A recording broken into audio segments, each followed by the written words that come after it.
Coming up next on the Passion Struck podcast. Focus needs to go hand in hand with purpose. I talk about leading a purpose-focused life.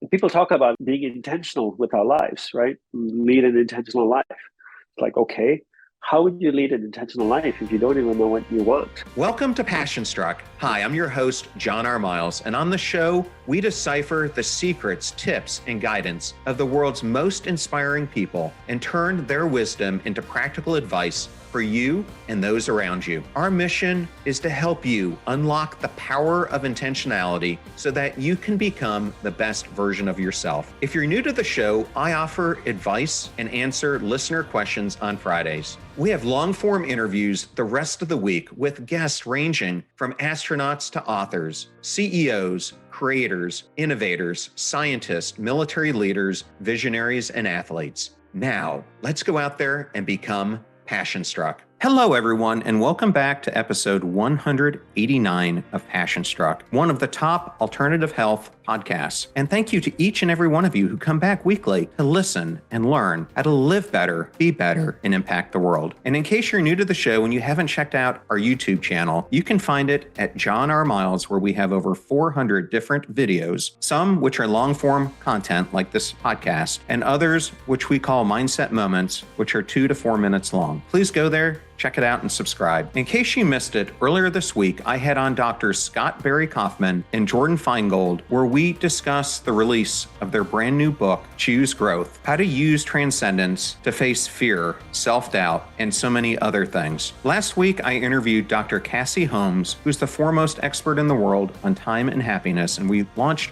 her brand new book, Happier Hour. I also had on Jeff Pfeiffer, who's the editor-in-chief of Entrepreneur Magazine, and we discussed his brand new book, Build for Tomorrow. And lastly, I had on a special guest, Seth Godin, and we discussed his brand new collaborative book, The Carbon Almanac, and why it is so important over the next 10 years that we put extreme focus on system change to deal with the climate issue that is facing all of us. Please go and check them all out. And I wanted to say thank you for your ratings and reviews. They mean so much to us when we get them, and helping expand the reach of this show, as well as improving our ratings on Spotify and Apple. Now, let's talk about today's guest. Dandapani is a Hindu priest, entrepreneur, and was a monk for 10 years. He is a highly sought-after international speaker and leading expert on leveraging the human mind and the power of focus to create a life of purpose and joy. His TEDx talk has over 6.2 million views, and his GoalCast videos garnered, in total, over 75 million views in just 5 months. He is the author of the powerful new book, The Power of Unwavering Focus, a book that aligns to everything that we discuss here on the Passion Struck podcast. And in our interview, Dandapani shares his philosophy on why we are what we practice and how most people are practicing distraction in their lives, and thus they become masters of distraction. Dandapani goes into his guidance for how you go from this world of distraction to a world of concentration by learning the power of small, building concentration, willpower, and the mastery of awareness into your days and into the micro choices that you make in the moments that make up those days. And we go into so much more. Really a fabulous interview that you don't want to miss. Thank you for choosing Passion Struck and choosing me to be your host and guide on creating an intentional life. Now, let that journey begin.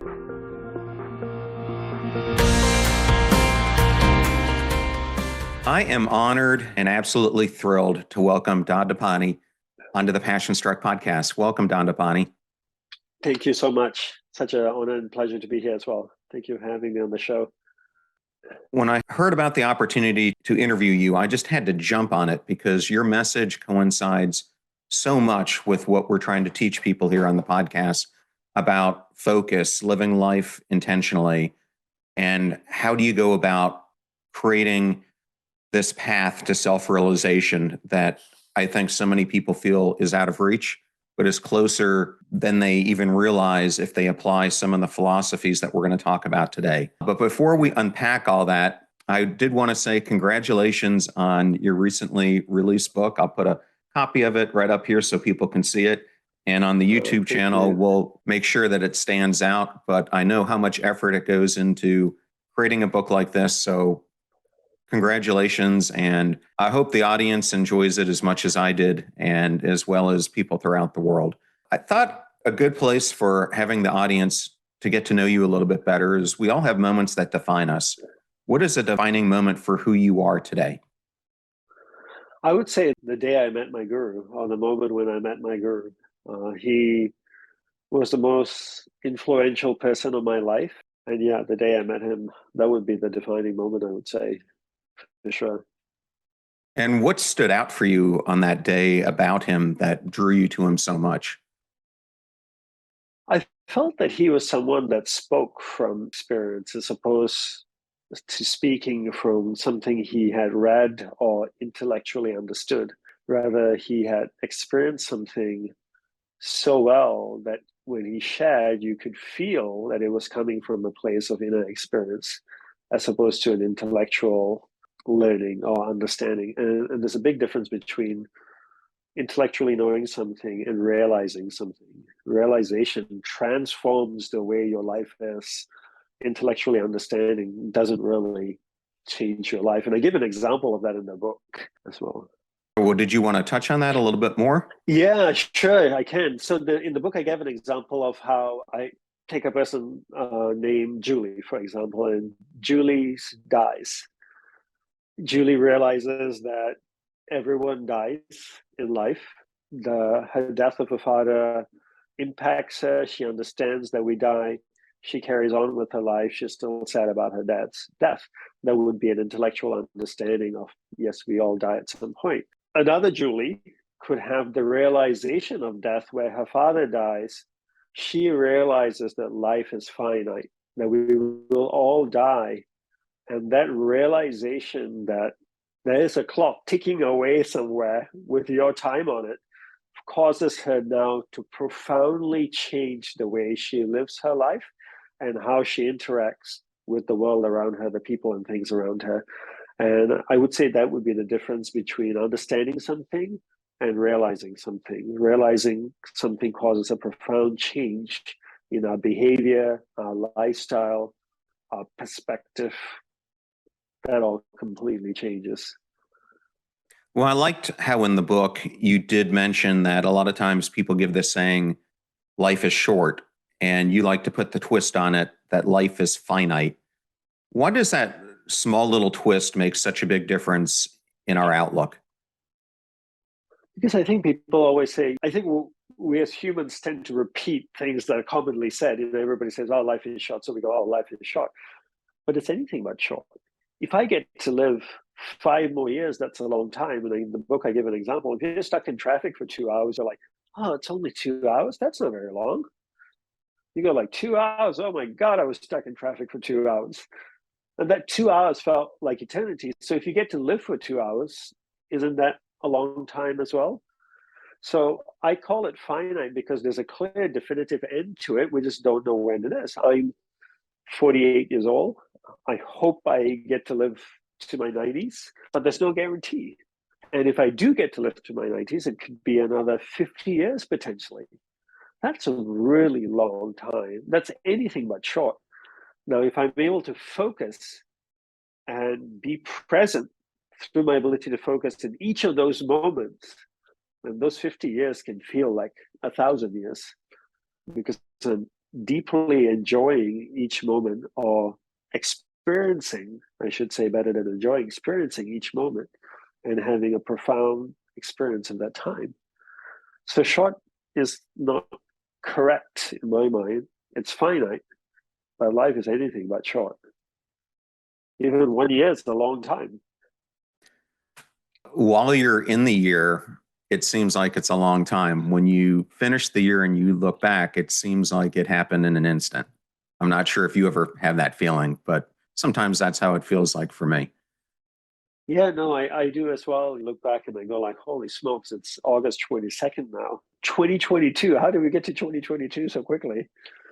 But my days are also very full because I feel intentional about how I live my life, what I'm doing, who I'm interacting with. So my days are quite filled and planned out with activities, engagements with people that I want to spend time with. And I feel because you're always doing things that matter to you, then it feels like the day goes by quickly. But when I look back at the year, I go like, my gosh, I've done so many things. I met so many wonderful people. I've had so many wonderful conversations. It's not an experience where I haven't had any of those. It is an experience where I had wasteful moments. It was all very thoughtful and intentional. Well, that's great. And for the listener, I am speaking to you and you're in Costa Rica and you're actually being very intentional about creating a sanctuary there. And I was hoping you might be able to tell the audience a little bit more about it. Isn't it called Siva Ashram? Correct. Yes, it's called Siva Ashram. It's a 33-acre spiritual sanctuary and a botanical garden. We've had the land for about 9 years. We've been clearing it. It's kind of an abandoned pasture with second growth weeds and things. So we've been clearing it, keeping the native trees. We've planted about 4,000 to 5,000 trees and plants in the last 9 years.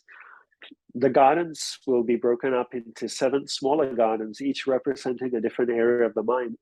So as visitors one day when it's open, walk through the gardens, they will learn about the mind. And it's built for children and adults. So even children can walk through, learn about the mind, learn about the subconscious, the superconscious area of the mind, learn how to focus, learn how to develop willpower. Skills we all should have been taught at school, but we've never been. So but how amazing would it be to empower a child of 4 or 5 years old with the skills or tools needed to concentrate, to discover oneself and one's purpose in life early on, so we could spend our life living our purpose as opposed to our whole life looking for our purpose. I think you're very right about what you were just saying. My daughter just graduated high school. We actually just took her to University of Florida where she's in the engineering school. And I know you're an engineer yourself. Yeah, right. But I think about her education and her older brothers. And looking back, I think we teach people grammar, we teach people history, we teach science and STEM programs, but we don't really teach some of the most important life skills like you're bringing up. And I think you do a good job describing this in the book when you talk about ADHD and how today there's just this natural desire to put someone on drugs to deal with it instead of going after the underlying reason for why the person is experiencing the traits that they're experiencing. And I think if we would concentrate more on teaching people some of the basics of habits that bring about success, it would make such a profound difference in how people are living their lives and doing it with intention. I just wanted to get your thoughts about that. Yeah, no, for sure. And the big point I make about the ADHD in the book, I give a story in the book where I share a man comes up to me at an event I'm doing, and my son's been diagnosed with ADD, and now he's on drugs, and I'm really unhappy about it.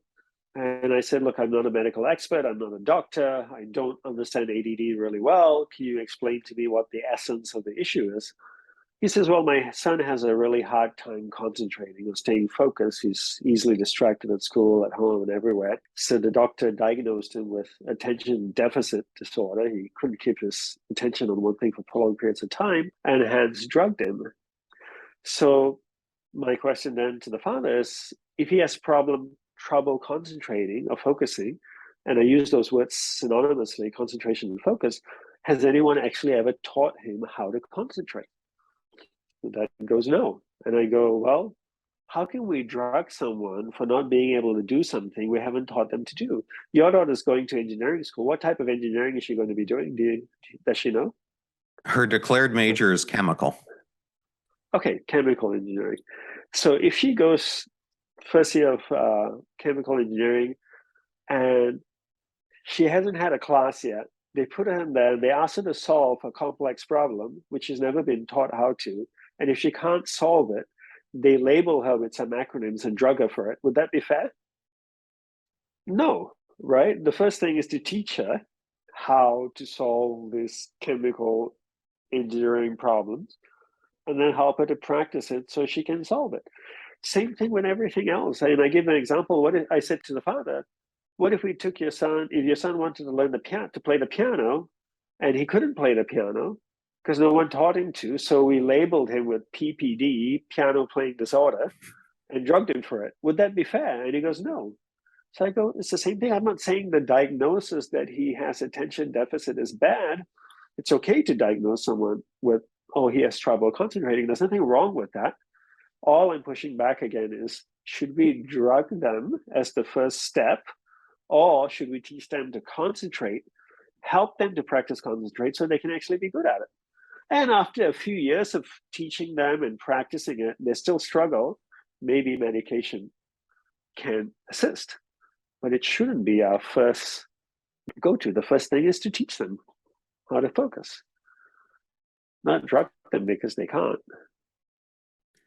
Well, you're speaking to the choir here, because I'm a believer of limiting any medication I possibly can unless it's absolutely essential and I can't find another way to naturally work through it. So I'm a little bit older than you, but I don't take a single medication, and have found ways to deal with different things that have come at me, whether it's been diet or lifestyle changes, instead of having to use medication to cope with it. When I was growing up, I got teased all the time, like I shared in the book, for not being able to concentrate. And this was in the 70s and 80s in Asia, where I don't think there was such a thing as ADD or ADHD. So people go like, oh, he can't focus. So it wasn't until I'm in my mid-20s did my guru teach me how to concentrate. So almost 25 years had elapsed before I learned to concentrate and can learn to concentrate. So what does that show you? It shows you that we can learn to concentrate at any age, and not being able to concentrate is not a disorder. It's not a permanent problem, that one can overcome that. All one needs to do is learn how to do it and practice doing it. Granted, there may be some people who might have a physiological condition that they really struggle to concentrate. That's acceptable. But I think for the majority of the people, is that we've never been taught it. I'm not saying it's a blanket rule for everyone, but I just think for the majority of us, we've never been taught how to concentrate. And that's why we struggle with it. Well, I think it's the same thing as consider being an entrepreneur. I mean, people say, are you born an entrepreneur or do you learn to be one? And I believe in the latter, that even if you have some inherent abilities where you're more prone to take risk, there's still a learning curve in being a good entrepreneur versus being a bad one. And I think it's the same thing when it comes to concentration or any other trait that we want to build inside of us. I did want to go into your experience at the monastery because I think it has played such a profound role in your life. But I understand that there are different types of monasteries. I think a lot of people think of the Buddhist monastery. You were in a Hindu monastery. What is the difference between the two? First of all, Buddhism came out of Hinduism. Buddha was a Hindu prince that left his family's kingdom and went out and in search of enlightenment, became enlightened, started teaching, and that became then known as Buddhism. I would say they share very common beliefs, both religions. They believe in reincarnation, karma, but where they differ is Buddhism doesn't believe in God, whereas Hinduism does believe in God, and Hinduism is monotheistic. It believes in one God and many angels and great angels. So that's kind of the philosophy side of Buddhism and Hinduism. So in Hindu monasteries, and obviously there's many different types of Hindu monasteries. In the monastery I was in, the goal was self-realization or enlightenment. And that was the pursuit of monastics joining the monastery. So only monks under vows were allowed to live within the monastery. And we followed a very strict routine and regimen every single day. And our guru was the head of the monastery that guided the monks in their journey of spiritual unfoldment. Well, I wanted to ask, what are three of the biggest learnings for you from being in the monastery for 10 years that have propelled your life forward? I would say one of the things as a monk is renunciation. So you literally give up everything and everyone in your life. In the early years, I only spoke twice to my parents on the phone, no emails, no letters, never spoke to any of my friends or relatives again. My life as I knew it before being a monastic was completely gone. And I lived in a hut in the monastery that was 10 feet by 10 feet wide. and 10 feet tall. So I had a futon mattress, a sheet, a little oil lamp, a pillow, a blanket, and that was it. And that was my home for a decade. And I realized that one of the biggest realizations was that you really don't need much in life. We have stuff, man. We have so much stuff. And we keep accumulating stuff in the world. Amazon makes it so easy to buy stuff. You just go on that and you buy and get it delivered tomorrow. You get your Prime membership, next day delivery, same day delivery. So you just buy stuff and we tell ourselves, oh, I need this. So I got to buy it. I need that cable. I need that adapter. I need this. Oh, that's good. I need that. You actually don't really need much at all. I'm not saying that everyone should lead a monastic life and sleep on a futon mattress and have an oil lamp, but that was a big learning for me, is that you literally don't need much in life. Simplifying, that taught me the biggest learning of simplifying our life. A lot of times in today's world, John, people say like, oh, we lead such fast-paced life. We just need to slow down. And I believe the term slow down isn't correct. The better term to use is to simplify. It's not like we're driving faster every single day. We can't, right? If we were driving faster every day, we'd be driving at 1,000 miles an hour today. We're not eating faster every day. We're not talking faster every day. But what we're doing is we're doing too much. Too many people in our lives, too many things in our life, too many engagements, too many this, too much that. We just need to simplify, not slow down, simplify our life to the key people and things in our life that have been defined by our purpose. Purpose should define everything. So I would say that was one of the biggest learnings. Another one would be defining one's purpose in life, clarity of purpose. Purpose defines everything else in life. Purpose should be the spine. If we took away our spine from our back, we'd just collapse. Our spine holds everything together, our head, our legs, our arms, our whole body, everything is anchored to that spine, and your purpose in life is your spine. Define your purpose, have your purpose, define your priorities, then you know what to focus on. The byproduct of that is you live a rewarding life. Without purpose, there's no lack of clarity of making decisions, of going forward, or where to invest our energy. And the third one I would say would be understanding how the mind works. We have the most powerful tool in the world sitting in our head. We don't need a complicated understanding of it, but rather just a basic understanding. And once we have a basic understanding, we'll have enough know-how to harness it and navigate it. But without the basic understanding, we'll always struggle. And this book gives you that basic understanding that you need. Because as you've read, it's kept very simple. Yes. Well, I love what you just said, because my tagline for Passion Struck is unlock your purpose, create an intentional life.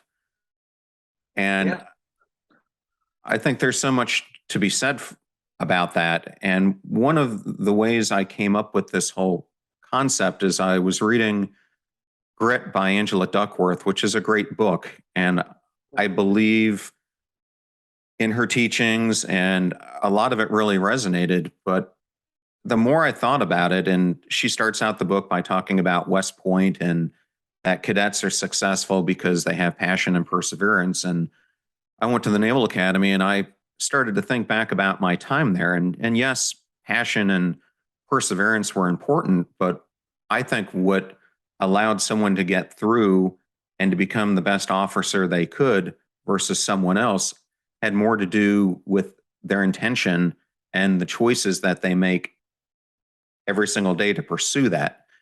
And so that to me was eye-opening, because you do have to have focus, but you, in addition to that, I think you need to have that grit inside of you to carry on when you have hard moments. But if you don't have the focus to begin with, or the intentionality, then you can have as much grit in the world as you want, but it's going to be focused in the wrong area. Exactly. I've had people come up to me and say, Danapani, can you teach me how to focus? And I go, yes, I can. And then I ask them, once you learn to focus, what will you focus on? And they go, I don't know. So focus needs to go hand in hand with purpose. In the start of the book, I talk about leading a purpose-focused life. And people talk about being intentional with our lives, right? Lead an intentional life. It's like, okay, how would you lead an intentional life if you don't even know what you want? And that's why I start the book off with that conversation I had with this German entrepreneur in Munich, where he says to me, in Danapani, you always talk about how important purpose in life is. Why don't you teach about finding your purpose? Why do you start with the mind and focus? And I go, well, if you can't focus and be self-reflective long enough, how would you then be in a state of self-reflection long enough to discover what it is you want in life or what your purpose is? Focus allows you to discover your purpose, and also allows you to stay committed and devoted to leading a purpose-focused life. Yes, and that's absolutely where you start. Is you even give the saying that it may appear that seeking one's life purpose is where we should start. In fact, it's not the case. And you really go into that the mind is the foundation for building a focused life. And what is the difference between the mind and awareness? Everything is in context of how I'm teaching, right? So with another educator speaker, it might be defined differently. So I define the mind as a vast space with many different areas within it. Awareness is you. You are pure awareness. You could look at it as a glowing ball of light traveling to different areas of the mind. So if my awareness goes to the anger area of the mind, it lights up that area of the mind, and I become conscious of being in the anger area of the mind. My awareness goes to the happy area of the mind, it lights up the happy area of the mind, and become conscious of being in the happy area of the mind. At any given point in time, my awareness can go to any area of the mind it wants to go to. Wherever my awareness goes, that's the area of the mind experience. From this, we can conclude two things. One is there's a clear, distinct separation between awareness and the mind.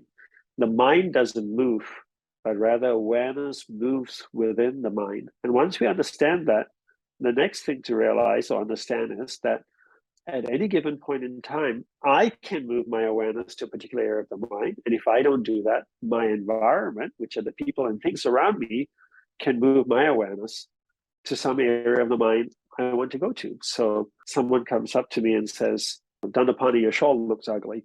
They can take my awareness to the angry area of the mind, upset area of the mind, should I choose them, allow them to do so. But if I had control over my awareness, I could stay where I am right now in my mind and say, I see you're trying to take me to an upset area of the mind, but I choose not to go there. And that's extremely empowering. So the goal ultimately is not to control the mind, but rather to control where awareness goes within the mind. Yeah, I almost think of it as mind is the hardware and awareness is the software. Yeah. You also describe it as your mind is like a mansion in the book. Yes. One simple analogy is to look at the mind as a mansion where you have 1,000 rooms and every room represents a different area of the mind. In the mansion, I can go to any room I want to go to, but if I go to the master bedroom, I experience the master bedroom. If I go to the library, I experience being in the library. When I'm in the library, I don't experience being in the master bedroom. So the same way, when you're in the anger area of the mind, you're experiencing that area of the mind. You are not anger, rather you are a person in that your awareness, pure awareness in that area of the mind. All you have to do is shift awareness out of that area of the mind to a different area of the mind. And one thing I want to point out here that's important is that I think a lot of times people misunderstand this and they think that if I move my awareness from an area of the mind that I don't want to be in to another area of the mind, all that I'm doing is ignoring the problem. That's not the case. All I'm trying to say here is that you now have the choice to choose when it is you want to engage with the problem in your mind. You can say, yes, in room 52 has an unresolved issue I have from my childhood. I'm not going to go there right now, but next week on Wednesday at 4 p.m., I have a session with my therapist, and I'm going to go into that room then and deal with it. Until then, I'm going to keep my awareness out of there. And it doesn't work for me. It doesn't make sense for me to repeatedly go in that room, upheave all these emotions, and cause chaos in my life repeatedly every day. Yeah, I think you bring up a good point, and I've had a number of behavioral scientists on the show. And one thing that's been common amongst all of them, whether they're in behavioral economics or they specialize in eating and helping you with fitness, it's that our micro choices that determine how our life ends up. And I also have an upcoming book, and one of my chapters, I call it the conscious engager. I remember when I used to live in Washington, D.C., they had a bar that had 3 levels, and the bottom level was hell, the middle was purgatory, and heaven was on top. But you use kind of the same layering to describe the difference between the conscious mind, the subconscious mind, and the superconscious mind. And it really resonated with me. So I thought that might be a core tenet that you could teach the audience about. If we talked about the mind as being a vast space, if you were to look at it in three phases or three states, the conscious mind, which is the instinctive mind, is one state of mind. The second state of mind is the intellectual mind, the subconscious. And then the third state of mind is the superconscious, or the intuitive area of the mind, or the creative spiritual area of the mind. At any given point in time, your awareness can be in one of these states of mind.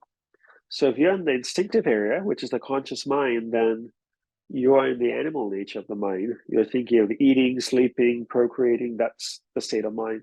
If you're in the subconscious, you're in the intellectual area of the mind. You could be having intellectual conversations. You could be engaged with a memory from the past as well, reliving an experience you've had 20 years ago. That's the subconscious. And then if you're in the intuitive area of the mind, the superconscious area of the mind, you could be in a creative, spiritual, intuitive area of the mind. Not one is better than the other. Ultimately, it comes down to what it is you want in life and your ability then to move awareness within the mind and choose which of these states of mind you want to function on a day-to-day basis. For the life that I want to live, being in the superconscious area of the mind serves me the best.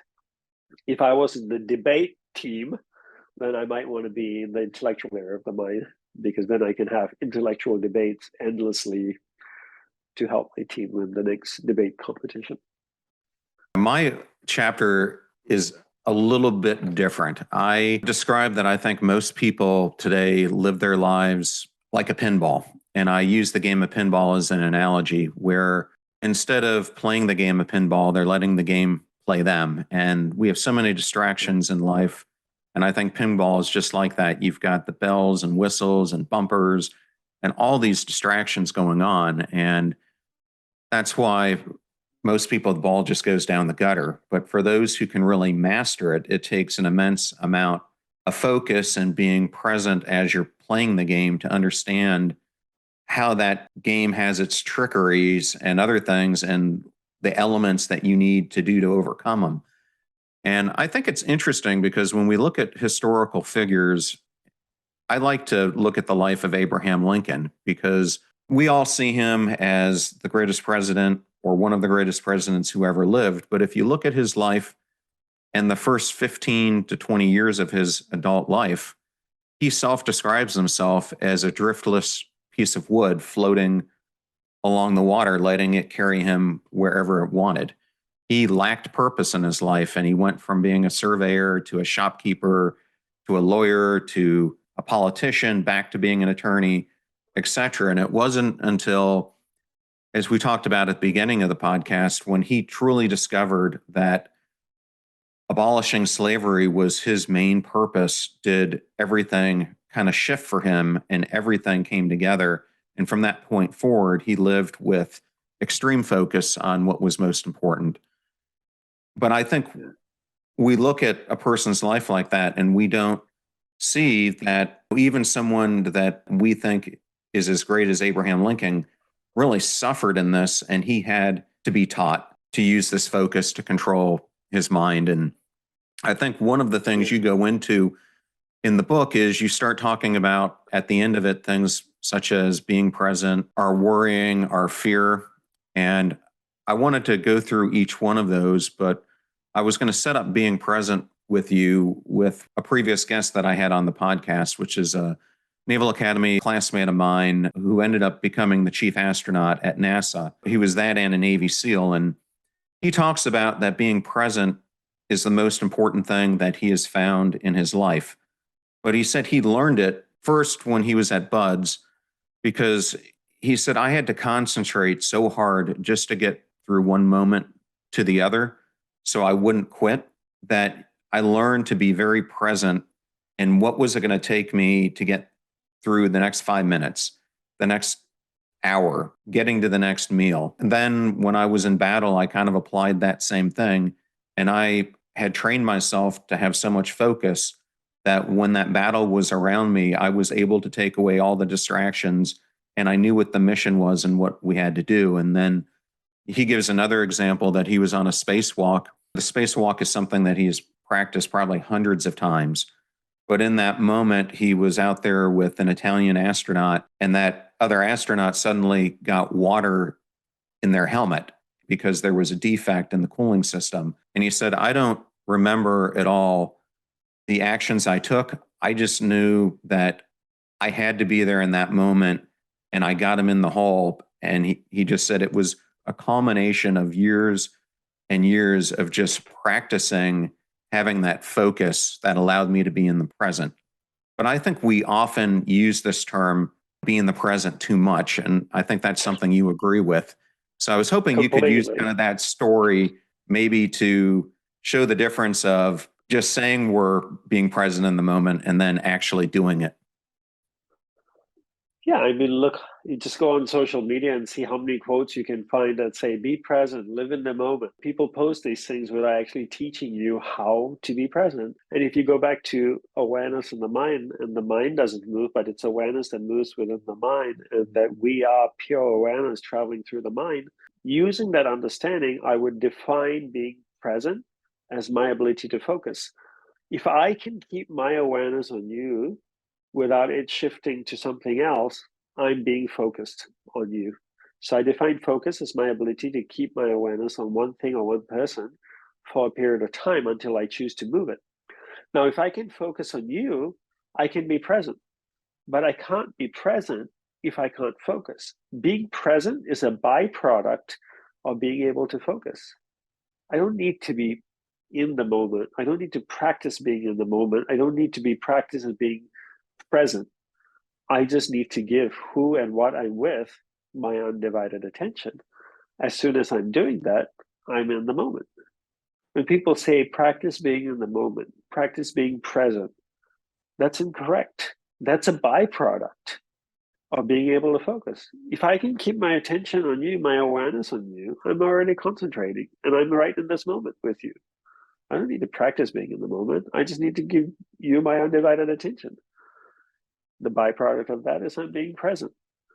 And you can't be present if you can't be focused. Have you ever had the conversation with someone where you're talking to them and they've looked at you and go, where are you? Yes, of course. So the technically correct question to ask is, where is your awareness? Because if someone asked you, where are you? The correct answer is, well, I'm standing right in front of you. But based on the book, they could ask, okay, where is your awareness? Then you go like, yeah, my head is here nodding to what you're saying, but my awareness, my ball of light has drifted off to some other area of the mind, and I'm no longer being present anymore. Even though I'm physically present with you, mentally, I'm somewhere else. And that's why understanding awareness in the mind is the key to learning how to focus, which is the key to living in the moment. And if we don't live in the moment, then all the experiences we work so hard to have in life, the moments with our children, the moments with our spouses, our friends, the holidays, the special experiences we choose are for nothing. Get to that experience, then we can't even enjoy them because we can't be present. If you were someone who that happens to, and I think for a lot of people, this is a common thing, they work throughout the day, tremendous amount of stress. They get home and their spouse, partner, could be a roommate, could be a child, starts talking to them. And as they're talking, their head is drifting away to the problems of the day that they were trying to solve, the chaos, other things, which I think probably a lot of the listeners experience. Is there one piece of advice you could give them if they find themselves stuck doing that? That is a trick that can help them bring their mind back to the forefront and concentrating on that person in front of them? Yeah, one great trick. Buy the book, read it, understand it, apply everything in there, and you'll do it. There's no other shortcut.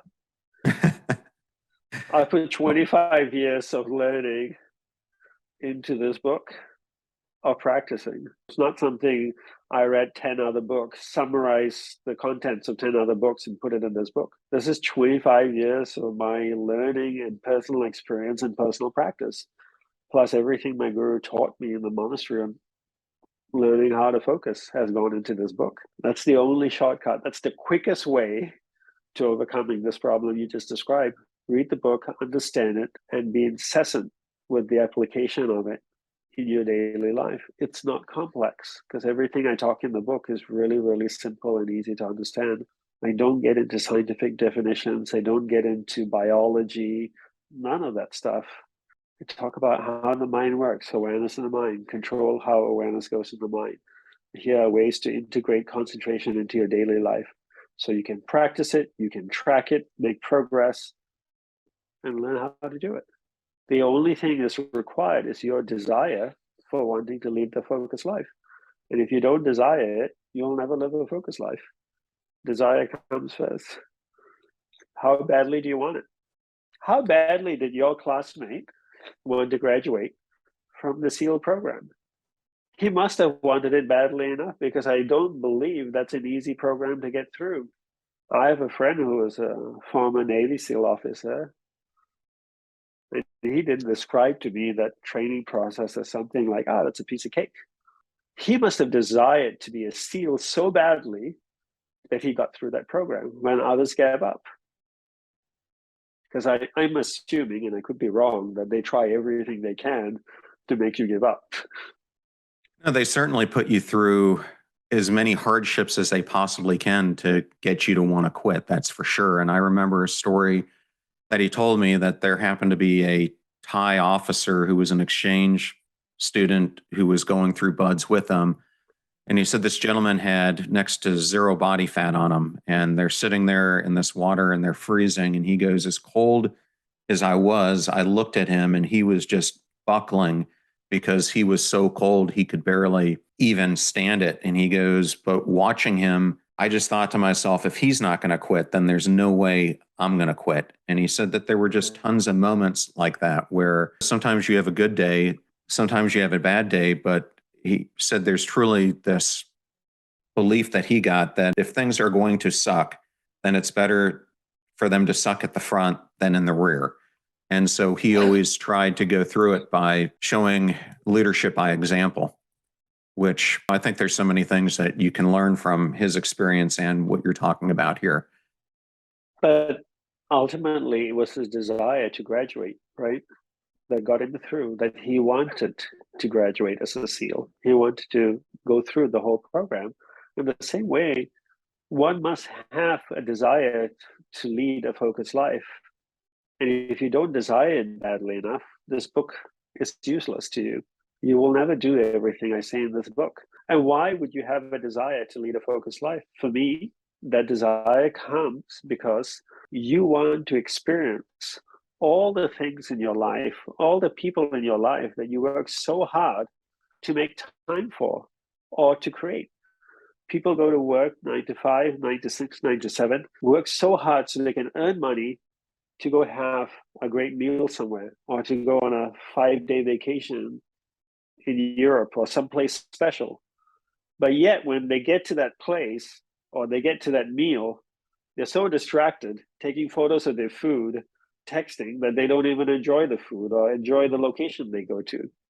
And then they go through life never experiencing anything fully because they can't be focused. I don't want that. I want to get to the end of my life, be able to look back and go, I was there in every single moment, good, bad, ugly, with all the people I love, with all the experiences I created for myself. I was in there fully 100% experiencing all of it. Now I can say I lived a rewarding life. And I get one shot at this life. I don't want to waste it. And by being able to focus, I know I can walk away going, that was a full life. That was a really full life. Yeah. So one of the things I did want to ask you about is, and you describe it a little bit differently in the book, but I think right now so many people are dealing with what I see as chronic hopelessness, helplessness, loneliness. And if someone is struggling with one of those things, how can understanding the inner workings of the mind help someone overcome those feelings? Because you know the mechanics of how the mind works. You can't harness or control or steer something if you don't understand how it works. A lot of people can drive an automatic car. Give them a stick shift car, and they won't know what to do with it. All of a sudden, you got gears and a clutch. Most people can't drive a stick shift car. But if you taught them how to drive a stick shift car, now they can do things with it. They can maneuver the car, they can steer the car, they can direct it, they can slow down, they can use the gears to slow the car down to go faster. Same with the mind. If you don't understand how the mind works, how would you then begin to harness the mind and steer it? You're at the mercy of the mind and your environment around you. I give the example in the book that one of my friends is a Photoshop expert. He took a picture of a Mini Cooper, sent it to me on email and says, here's a photo I took of a Mini Cooper and I touched it up. I wrote back and said, so what? Wasn't anything special. And this was back in the day. And he wrote back to me and says, they don't make 4-door Mini Coopers. He'd taken a picture of a 2-door Mini Cooper, stretched it out in Photoshop, added 2 more doors. I couldn't tell he touched it up. And what that told me was that he had such a good understanding of Photoshop that he could leverage that understanding to create what he wants. The same with the mind. If you understood the mind really well enough, you could leverage that understanding to overcome the challenges that you're having in your mind, whether it's loneliness, depression, sadness, hopelessness. But I think the other thing also with hopelessness is that so many people are just focused on me, myself, and I.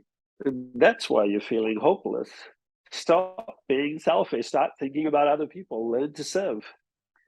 When your world is just about you and what you want and what you need and how you can be happy, I can guarantee you will experience sadness, hopelessness, a sense of loss, a sense of without purpose. But when you take an approach of how can I serve, how can I make other people's lives better, how can I make the environment better, your life will start to change. But for most people today, it's just all about me. How many likes can I get? Can I put another picture of my face on Instagram next to the 1,000 other pictures of me, myself, and I? Where we live in a very self-serving world today. Very much so. I mean, everything is about individualism. And that's why one of the core things I'm trying to teach with the guests who are on this show is to show people how they can be better, live better, but most importantly, impact the world by living it in a world-centric way. Yeah. I think the whole core being of us having this life is to be in service of others. And if you're not doing that, I don't think you're ever going to feel fulfilled or joy or ultimate happiness or whatever emotion people want to say, because you're always going to feel empty inside. Think about serving others. Very few people ask the question, what can I do for you? How can I serve you? How can I help you? It's about what can you do for me?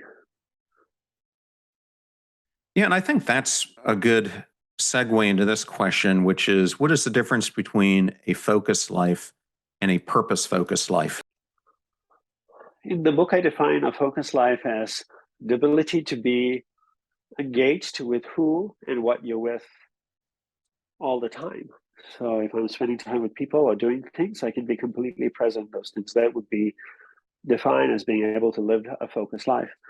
A purpose-focused life is the people and things that I choose to engage with or focus on in my day is defined by a purpose. Whereas a focused life, there's no overarching purpose that defines who and what I engage with or focus on during the day. Someone comes up to me, or I'll just focus on whatever I need to that day, but it's not defined or driven by an overarching purpose. Take companies, right? Companies, a lot of successful companies have defined their purpose, their mission, and their vision. What their employees do throughout the day is driven by that vision and mission. Their focus is purpose focus. But if a company didn't have a mission or vision statement or clarity of what they were doing, then they would just be focusing on whatever came their way. And using that same analogy, I think almost all of us has made an excuse in their lives. I'm sure a lot of employees have made excuses to their bosses. But I wanted to understand, is there a correlation between making excuses and focusing or leading that purpose focused life when we're prone to make excuses for our behavior? Behavior of like inability to focus. Well, I'm just saying sometimes when we find ourselves not focusing, we'll make an excuse for our behavior. Yeah. And I always think that excuses serve a short term purpose, but ultimately they're a form of betrayal because in the long term, most excuses don't end up having the end result that we hope for. And I think some people are just prone to making excuse after excuse to cover up for their lack of focus in different elements of their life. I also feel like excuses are a way of not taking ownership over your life. I feel like if you take complete ownership of your life, there's no need to make an excuse because you can say, yes, I made that mistake. I wasn't doing this. You're correct. When someone points out something to you, you don't try to give an excuse. You don't try to defend it. You go, you're right. I did do that. I need to work on that to improve that or to make a change. You can take ownership. I think people who struggle to take ownership over their life make excuses. But when you can take ownership, there's no need to make excuses. And along with ownership comes humility. You can't take ownership over your life if you don't have humility. You need to have lots of humility to be able to look at yourself and go, these are all the good parts and these are all the not so good parts. The collective sum total of these makes Dandapani, and I can own it. I'm working on the not so good parts. Some of it I can change over the next few days or few months. Some are going to take a while, 10 years, 20 years. You have to be patient with me. It's a big project I'm undertaking, but I can own it. While I'm working to change those things, I can guarantee you I'm going to screw up a bunch more times. I don't intend to, but I'm working with a defect here. So bear with me as I work to improve it. And I can own all of it. And because I can own it, I don't need to make an excuse. But that's very hard to do. You need to have a lot of self-compassion and self-empathy to do that. And something we were taught in the monastery, at least I could say my guru taught me to have a lot of compassion for myself, as to look at myself as a product, as a building under construction. It's not done yet. There's like rebar and concrete, nails lying around. Still a work in progress. So there's no excuse. You never walk into a construction site and look at the foreman and says, oh, I'm sorry about all the nails lying around and the rebar and the broken cinder block. They don't say that. It's a construction site. What do you expect? It's a mess. So when people go like, Danapani, you're a mess, I go, yes, on the construction site. I'm not finished yet, but I can own that. So I don't need to make excuses.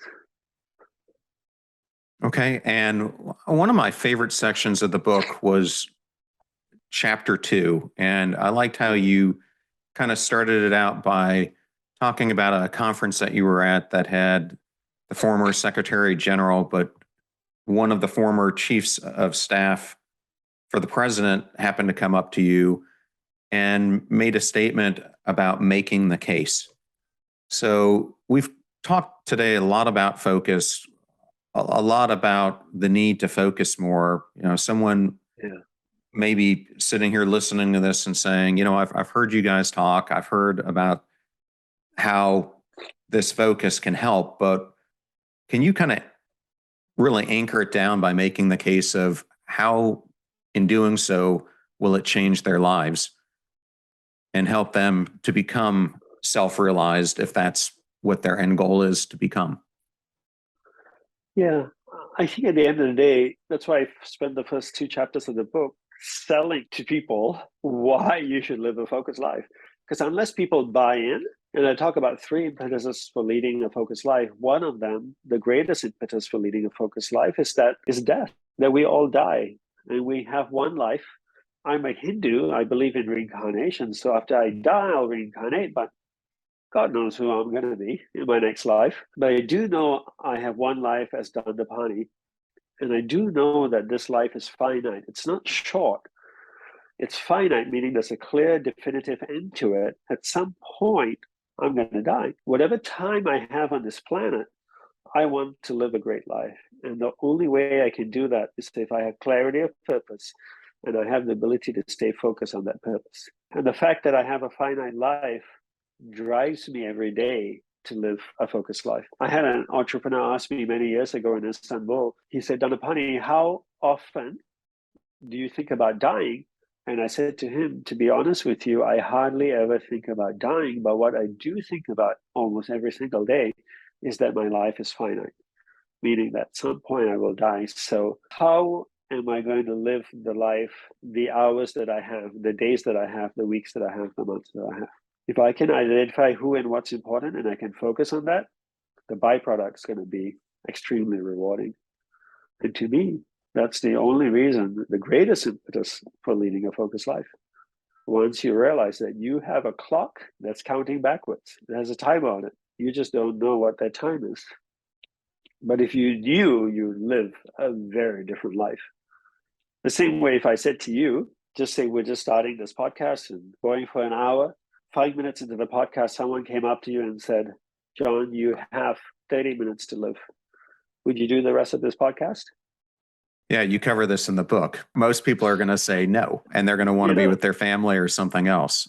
In fact, I love that exercise, how you say, if you had 20 years to live, would you stay here listening to me? If you had 5 years to live, would you do it? If you had 2 years, if you had 3 hours? And it's interesting how people change their responses to that question. They do. And we all have a timer, right? We just don't know what the timer is.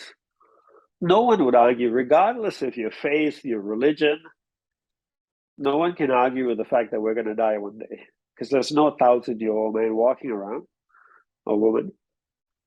So at some point we're going to die. We just don't know how much that time is. But once we realize, not understand, but realize the fact that our life is finite, then we see the need to focus.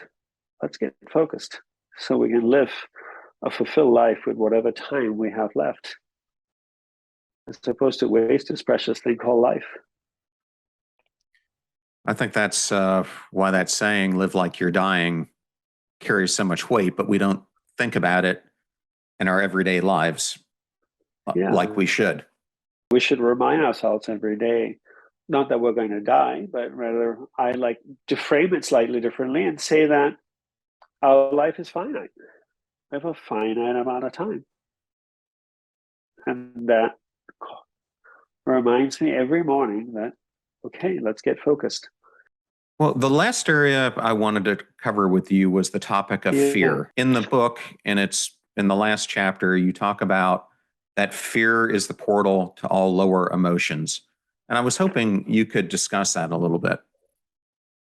In the Hindu philosophy, if you look at the mind, and how would I best describe this?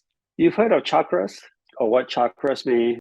They're centers of consciousness, and most people are aware of 7 that go from the base of the spine to the top of the head in Hindu philosophy. Each of those centers of consciousness are connected to a certain area of the mind. There are 7 more that go from the upper regions of the hip to the soles of the feet. The highest of those, the one around the hips, is fear and lust. And below that is raging anger, retaliatory jealousy, and then it goes all the way to the soles of the feet where it's murder and malice. So that's all the lower states of mind. Fear is at the very top. It's the highest point, you should say, or the entry, the doorway to all lower states of mind. So as soon as someone gets to the fear of the mind, they're the doorway to all lower emotions. After fear, they will experience raging anger. Keep going past that, they start to get into retaliatory jealousy, where they start to attack someone back again. So fear is an area of the mind we want to help get out of. And the first step of uplifting humanity is to get people out of the fear of the mind into a more intellectual area of the mind where they can start to reason. We have things like news that keep you in the fear of the mind.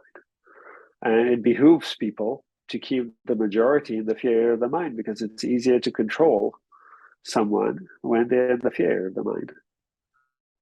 An elephant. How does a scrawny little man control a giant elephant? Make the elephant afraid of you.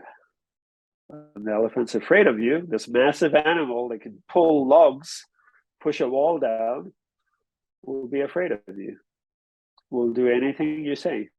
Keep humanity in the fear of the mind, and they'll buy whatever you sell them and do whatever you tell them to do. But that's not how we advance humanity. We got to get humanity out of the fear of the mind to a reasoning area of the mind. Yeah, it's interesting you bring up the elephant. When the elephant are young, they secure them more arduously, but then as that elephant gets older, it starts learned helplessness to the point where they can have a small stake in the ground with it attached to just one of its legs, and it still won't move because it has so much fear, because it's tried so many times to break free in the past. And I think our lives and the cells that we put around ourselves are very much the same. And it's learning to break through those, as you're saying, that I think can carry such an enormous positive impact on our lives if we can find ways to confront that and overcome it.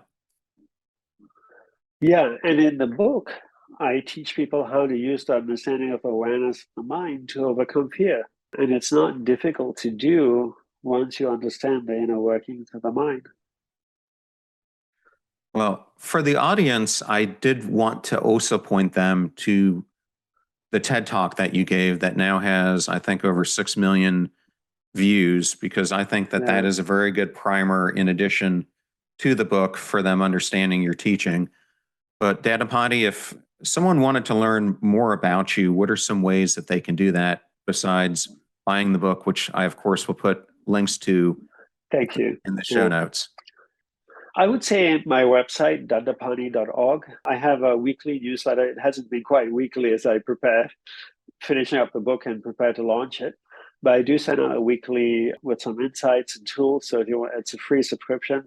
I do have an app you can download at the App Store or Play Store that has some courses in there, a lot of free audio and video as well that you can listen to, some practices, rituals that you can help you practice concentration on a daily basis. So those are the things I would recommend to check out.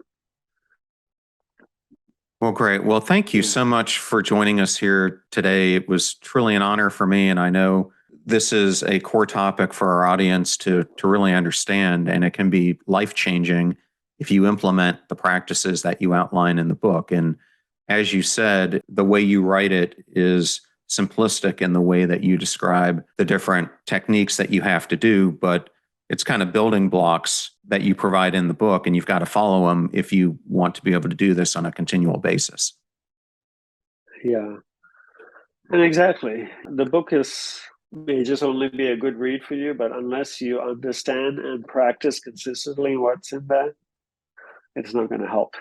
But if you do, it's life-changing. The contents of that book has changed my life, and I know it will change yours too.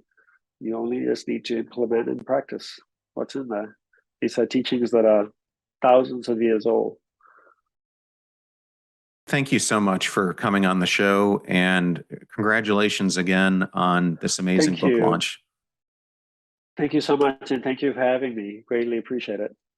What an inspirational interview that was with Dandapani. And I wanted to thank Dandapani, Amanda Lang, Portfolio, and Penguin Random House for giving us the honor of having him come on this podcast and us helping him launch his new book. Links to all things Dandapani will be in the show notes at passionstruck.com. Please use our website links if you purchase any book from the guest that's on the show. All proceeds go to supporting the show and making it free for our listeners. If you're new to the show, or you would just like to introduce this to a friend or family member, we now have episode starter packs, both on the Passionstruck website and on Spotify. And they are collections of our fans' favorite episodes that we organize into topics to give any new listener a great way to get acquainted to everything we do here on the show. Just go to passionstruck.com/starter packs to get started. Advertiser deals and discount codes are all in one convenient place at passionstruck.com/deals. I'm at John R. Miles, both on Instagram and Twitter, and you can also find me on LinkedIn. And if you want to know how I book amazing guests like Dandapani, it's because of my network. Go out there, and leverage yours. You're about to hear a preview of the Passion Struck podcast interview I did with the one and only Rachel Hollis, who is a repeat #1 New York Times bestselling author, top-ranked podcaster with over 100 million downloads, and one of the most sought-after personal development speakers in the world. The last 2.5 years really for me have been filled with those defining moments.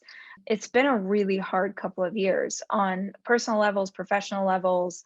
I've experienced a lot of loss, a lot of grief. And in that process, as brutal as it's been, I am a completely different person. I'm a completely different mama. I'm a completely different writer. I'm a completely different everything. I wanted to remember that every great thing I have in my life came on the other side of hardship, came on the other side of a difficult season or a hard lesson to learn. The fee for this show is that you share it with family and friends when you find something that inspires or motivates you. If you know someone who's dealing with distraction and would love to learn the power of focus, please share this episode with them. The greatest compliment that you can give us is when you share this show with those that you care about. In the meantime, do your best to apply what you hear on the show so that you can live what you listen. And until next time, live life passion struck.